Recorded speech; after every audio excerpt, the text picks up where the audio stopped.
Еске кесуден Қазақстан құрамасы Жапониядағы Азия біріншілігін 4 алтын медальмен аяқтады. Жарыстың соңғы күні Полат Төребеков каноэмен еске кесуде екінші рет жеңіс тұғырынан көрінсе, Кирилл Тубаев та байдаркамен 10 шақырымдық жарыста олжа салды.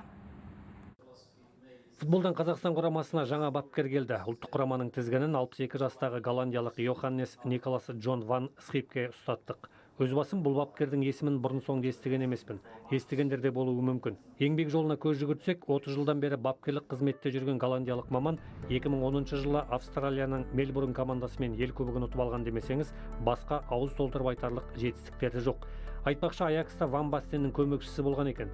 Кейіннен өзі де Амстердам клубын жаттықтырып, маусым соңында 5-ші сатыға тұрақтапты. Ұлттық құрамалардан Грекия мен Арменияны жаттықтырып, екі елді де ұшпаққа шығара алмаған. Тіпті Армениямен бірде-бір кездесуде жеңіске жете алмағанын кеше журналистермен болған баспасөз мәслихатында уақыт тым аз болды деп түсіндіріпті. Қазақстан құрамасы ұлттар лигасында алғашқы кездесуін 26 қыркүйек күні Фарер аралдарымен өткізеді. Одан кейін Словакия мен Молдова бар. Командамыз сүрініп жатса, Схип мырзаға жақсы сылтау табылып тұр. Голландиялық маманға Нұрбол Жұмасқалиев пен Елдос Ахметовтар қол ұшын береді. Бундеслигада шаппай бәйге алатын бір команда бар, ол Бавария. Биылда Бавариямен бәске түсетін команда жоқ дейді білетіндер. Германияның 35 дүркін чемпионы жаздық трансфер уақытында біраз мықтыларды жиып алды. Атап айтсақ, мароккалық Исмаил Сайбари мен жартылай қорғаушы Натаниэль Браун және шабуылшы Арминда Зиптер енді Мюнхендік клубтың намысын қорғайды.